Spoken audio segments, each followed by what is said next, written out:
ओम शांति। बाबा good morning. आज बाबा के 19 जुलाई 2021 के महावाक्य हैं। बाबा ने सार में कहा, मीठे बच्चे, जीते जी इस शरीर से अलग हो जाओ, अशरीरी बन बाप को याद करो। इसको ही कहा जाता है डेड साइलेंस। बाबा ने प्रश्न पूछा, तुम बच्चे अभी अपना फाउंडेशन मजबूत कर रहे हो, मजबूती किस आधार से आती है? दूसरी बात बाबा ने पूछी, फाउंडेशन मजबूत कर रहे हो लेकिन मजबूती किस आधार से आती है, ये बाबा ने पूछा। तो बाबा ने कहा, पवित्रता के आधार से। जितना जितना आत्मा पवित्र अर्थात सच्चा सोना बनती जाती, उतनी मजबूती आती। बाबा अभी स्वराज्य का फाउंडेशन इतना मजबूत डालते हैं और जो आधा कल्प उस फाउंडेशन को कोई हिला नहीं सकता, तुम्हारे राज्य को कोई छीन नहीं सकता। और गीत सुना, ओम नमो शिवाय, ओम शांति। बाबा कहते हैं, मुझे याद करो अर्थात अशरीरी बनो अर्थात डेड साइलेंस। एकदम शांति में बैठ जाओ। जैसे मनुष्य मरते हैं तो डेड साइलेंस हो जाती है ना। कहते हैं इनका शरीर शांत हो गया, शरीर और आत्मा अलग हो गई, खत्म हो गया। यहाँ भी तुम बच्चे जब बैठते हो तो इनको डेड साइलेंस कहा जाता है। जीते जी अशरीरी बन जाओ, अपने को आत्मा समझो, बाप को याद करो। तुम जानते हो ये सच्ची शांति है। वो लोग शांति को नहीं जानते हैं। डेड साइलेंस क्यों कहते हैं? तो याद दिलाते हैं वो मर गया, शांत हो गया। बड़े बड़े लोग गांधी जी की समाधि पर जाते हैं, वहाँ जाकर कहेंगे डेड साइलेंस अर्थात शांति में बैठो। तुमको भी मालूम है हम आत्मा शांत स्वरूप हैं, दुनिया को पता नहीं है।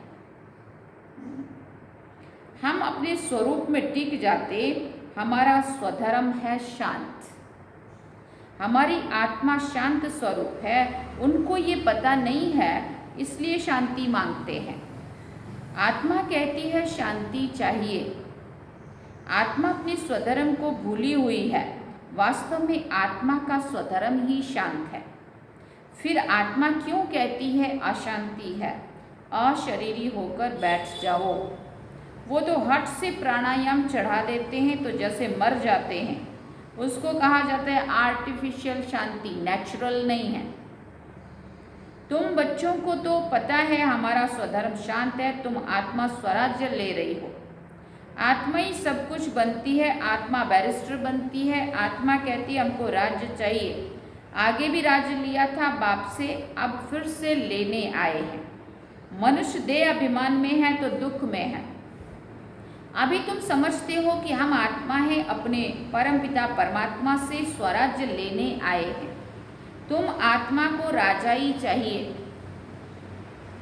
इस समय आत्मा स्वराज्य मांगती है बेहद के बाप से। श्री कृष्ण को तो स्वराज्य था, फिर गुम हो गया। अब बाप आकर तुम आत्माओं को राज्य देते हैं, इसको राजयोग कहा जाता है। परमपिता परमात्मा राजयोग सिखाते। मनुष्य देह अभिमानी होने के कारण कहते हैं मैं फलाना हूँ, मैं देह को नहीं समझ ले, मैं देह को ही समझ लेता। मैं कहते हैं तो देह को ही समझ लेते हैं। वास्तव में मैं आत्मा करती है और वो मैं आत्मा को तो जानते नहीं है, दिखती नहीं है, वो फिर देह को समझ लेते। वास्तव में मैं आत्मा करती है। आत्मा कहती है मैं ये चीज़ उठाता हूँ, फीमेल कहेगी मैं उठाती हूँ। वास्तव में आत्मा तो मेल है। मैं आत्मा बाप का बच्चा हूँ। आत्मा कहती है बाबा हम आपसे स्वराज्य ले रहे हैं। आत्मा को स्वराज्य देते हैं परमात्मा। कौन देते हैं? परमात्मा, शिव बाबा। भक्ति और ज्ञान में देखो कितना फर्क है। शिव का मंदिर भी होता है, सबसे जास्ती घंटे शिव के मंदिर में बजते हैं, उनको जगाते हैं। जगाते तो सबको हैं। सवेरे सवेरे बैंड बाजे बजते हैं, यहाँ बाप बच्चों को जगाकर देवता बनाते हैं। बाबा ने बच्चों को जगाया तो भक्तों ने जाके फिर शिव जी के वहाँ ही घंटे बजाने शुरू किए। बाप कहते तुमको स्वराज्य चाहिए। बाबा ने कहा यहाँ बाप बच्चों को जगाकर देवता बनाते हैं, घंटे आदि बजाने की कोई बात ही नहीं है। बाप कहते तुमको स्वराज्य चाहिए तो पहले पवित्र बनो। एम ऑब्जेक्ट बुद्धि में रहती है। स्टूडेंट कहेंगे हम ये मैट्रिक पास करेंगे, फिर ये करेंगे। सन्यासी चाहेंगे हमको शांति मिले। एक कहानी भी है ना, सुनी है ना हम सब ने। रानी के गले में हार पड़ा था, ढूंढती थी बाहर। सब जगह ढूंढ लिया और लास्ट में जब परेशान होके आईने के आगे गई तो देखा वो तो गले में पड़ा था। बाबा कहते तो वो भी शांति को बाहर ढूंढते हैं, परंतु आत्मा तो स्वयं शांत स्वरूप है। आत्मा अपने स्वधर्म को भूल अपने को शरीर समझ बैठी है। बाप फिर स्मृति दिलाते हैं कि तुम आत्मा हो। तुम आत्मा ने 84 जन्म भोगे। ये बातें दूसरा कोई समझा ना सके। बाप कहते तुम अपने जन्मों को नहीं जानते हो, मैं बताता हूँ। तुम हो ब्रह्मा कुमार कुमारियाँ। बाप ने समझाया है सिवाय पवित्रता के ज्ञान की धारणा हो नहीं सकती। कहते हैं ना शेरनी के दूध के लिए सोने का बर्तन चाहिए, तो इसमें भी सोने का बर्तन चाहिए। आत्मा बाप को याद करने से सोना बन जाती है। बाप भी सच्चा सोना है।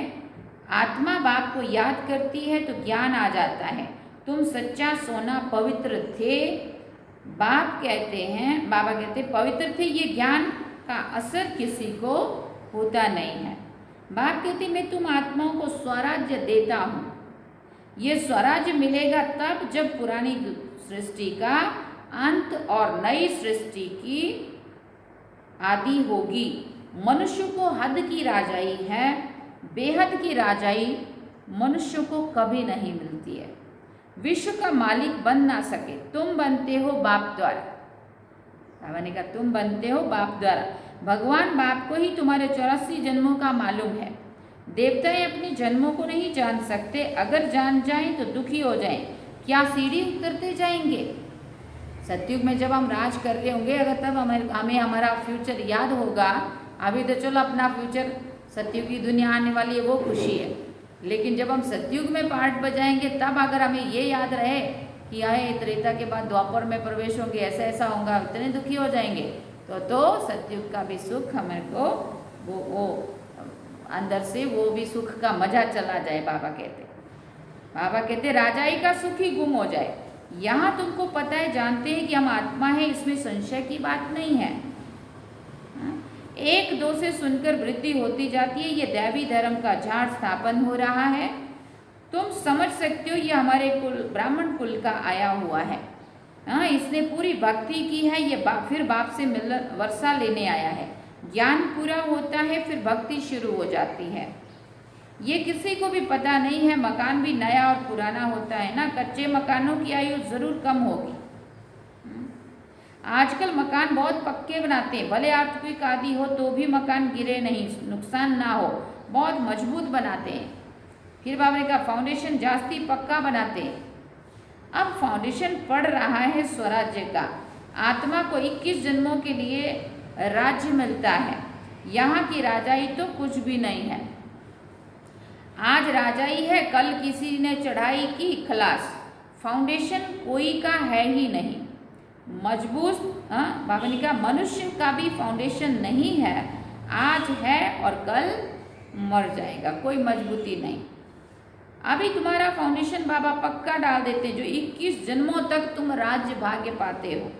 तुम्हारी राजाई का पक्का फाउंडेशन पड़ता है। तुमको कोई भी धरती का तूफान हिला ना सके। गीता में भी कहते हैं बाबा हमको स्वराज्य देते हैं जिसको कोई ले ना सके, गिरा ना सके। ऐसी बादशाही देते हैं जो जरा भी दुख की बात नहीं रहती है। आत्मा को कितनी खुशी होनी चाहिए। निश्चय तो है ना, निश्चय नहीं है तो स्वर्ग में चलने के लायक नहीं है। इतने ढेर ब्रह्मा कुमार कुमारियां वृद्धि को पाते रहते हैं। तुम जानते हो ज्ञान सागर पतित पावन हमको पढ़ाकर राजयोग सिखा रहे, वो फिर कह देते हैं श्री कृष्ण ने सिखाया। ये कैसे समझे शिव बाबा ने मनुष्य तन में आकर सिखाया? भारत ही पवित्र था, अब अपवित्र पतित है। देवताओं के आगे जाकर उनकी महिमा गाते हैं, शिव के आगे कभी ऐसा नहीं गाएंगे। तुम सर्वगुण संपन्न 16 कला संपूर्ण हो। शिव बाबा की ये महिमा नहीं, देवताओं की महिमा अलग है। शिव बाबा की महिमा अलग है। वो ज्ञान का सागर पतित पावन, सर्व का सदगति करने वाला, सर्व की झोली भरने वाला भोलानाथ है।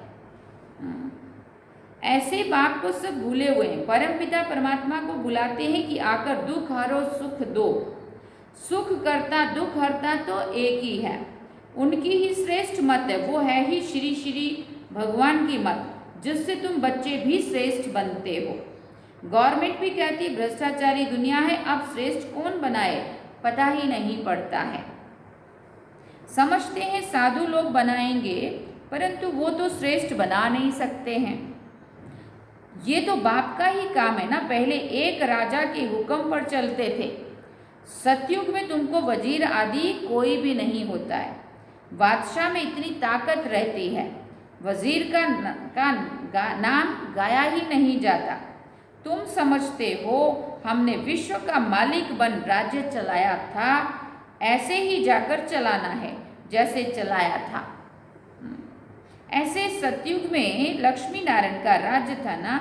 हर एक को अपनी अपनी राजधानी मिलेगी। श्री कृष्ण को अपनी राजधानी होगी। दूसरे भी राजाएं होते हैं ना, कम से कम 8 तो है ना, फिर 8 हैं, कम से कम 8 तो है ना, फिर 8 है व 108 है। आगे चलकर पता पड़ता जाएगा।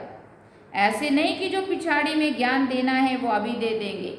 जो जिएंगे बाप ज्ञान देते रहेंगे।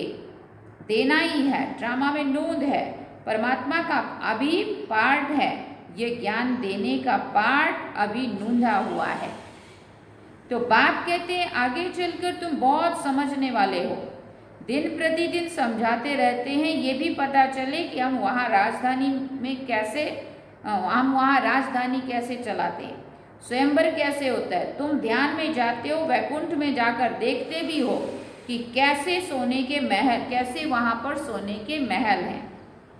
सोना ही सोना है। अपने को पारसपुरी में देखते हो, सोने की ईंटों के मकान बन रहे हैं।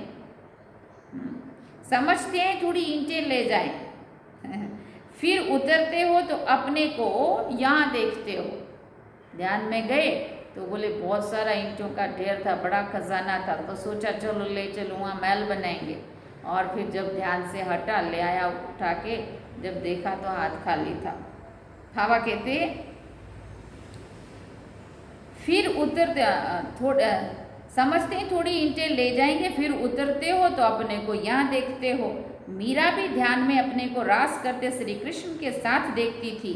तुम सूक्ष्म वतन में जाते हो, वहाँ हड्डी मांस नहीं होता है, फरिश्ते बन जाते हैं। ब्रह्मा का भी सूक्ष्म रूप देखने में आता है, यही फरिश्ता बन जाते हैं। तुम बगीचा आदि देखते हो, ये बाप साक्षात्कार कराते। तुम जानते हो बाबा हमको सूबी रस पिलाते हैं, अब सूक्ष्म वतन में तो पिला ना सके, तो फिर वो वैकुंठ दिखा दिया। सूक्ष्म वतन में तो झाड़ पेड़ फूल बगीचे फल तो नहीं दिखा सकते ना, इसलिए वैकुंठ दिखाया। बाबा कहते क्योंकि सूक्ष्म वतन में तो फल फूल खा नहीं सकते। फल फूल वैकुंठ में बड़े फर्स्ट क्लास होते हैं। सूक्ष्म वतन में तो बगीचा नहीं होगा। तुम बताते हो कि बगीचे में गए, फिर वहाँ प्रिंस था, तो वो तो वैकुंठ हो गया ना। वैकुंठ के वैभव यहाँ मिल ना सके, वहाँ तो फर्स्ट क्लास वैभव होते हैं। बाप कहते हैं हम तुमको वैकुंठ का मालिक बनाते हैं, यहाँ तो दुख ही दुख है। ऐसा कोई मनुष्य नहीं है जो ऐसा कहे कि हे भगवान दुख से छुड़ाओ। दुख में ही ऐसा कोई भी मनुष्य नहीं है जो ऐसा ना कहे कि हे भगवान आओ हमें दुख से छुड़ाओ। मना हर मानव की ये पुकार है। श्री कृष्ण के पुजारी कहेंगे, बाबा कहते दुख में ही याद करते श्री कृष्ण के पुजारी कहेंगे कृष्ण कहो, हनुमान के कहेंगे हनुमान के पुजारी हनुमान की जय बोलेंगे। यहाँ बाप कहते निरंतर मुझे याद करो, ऐसा याद करो जो अंत काल कोई की स्मृति ना आए। काशी कलवट खाते थे, उसमें किए हुए पापों की ऐसी महसूसता आती है जैसे जन्म जन्मांतर की सजाएं भोगते हैं। बहुत पाप किए, इसको कहा जाता है पाप आत्माओं की दुनिया।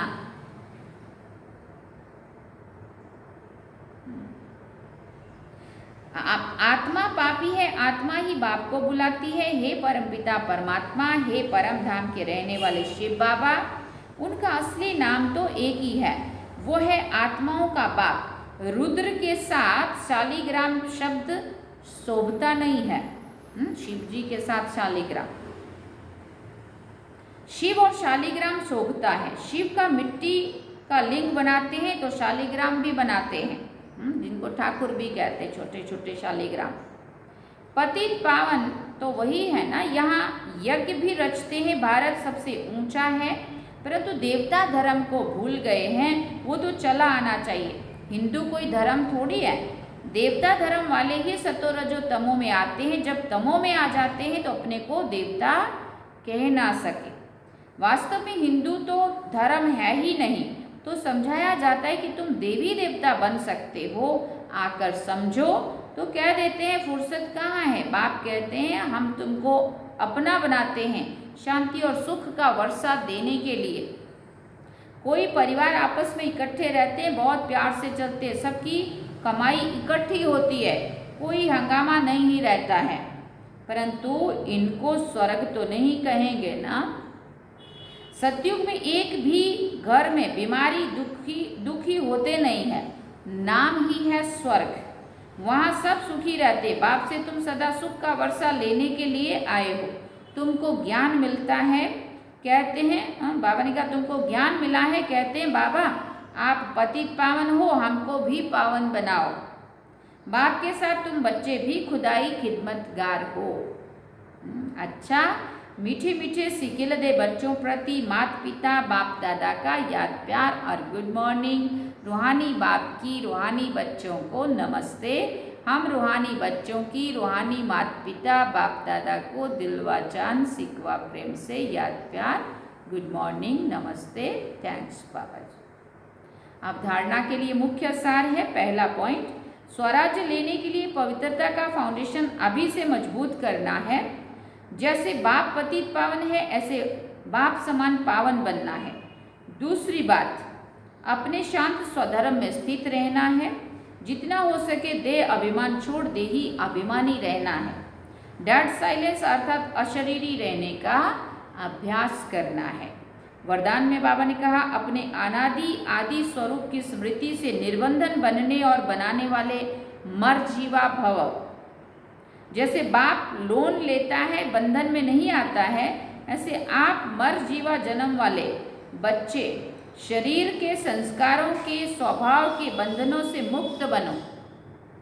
जब चाहे जैसे चाहे वैसे संस्कार अपने बना लो। जैसे बाप निर्बंधन है, ऐसे निर्बंधन बनो। मूल वतन की स्थिति में स्थित होकर फिर नीचे आओ। अपने अनादि और आदि स्वरूप की स्मृति में रहो। अवतरित हुई आत्मा समझकर हर कर्म करो तो और भी आपको फॉलो करेंगे। स्लोगन में बाबा ने कहा याद की वृत्ति से वायुमंडल को पावरफुल बनाना, यही मनसा सेवा है। अच्छा, ओम शांति। बाबा ने सार में कहा मीठे बच्चे, तुम इस ड्रामा के आदि मध्य अंत को जानते हो। तुम्हें बाप द्वारा ज्ञान का तीसरा नेत्र मिला है, इसलिए तुम हो आस्तिक।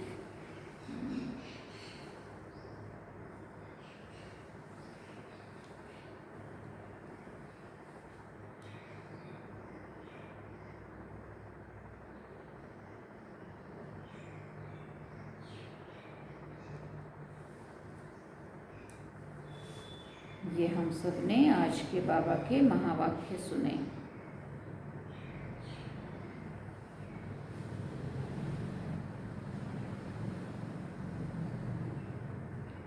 अब हम चलते हैं बाबा की याद में। ओम शांति।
जहाँ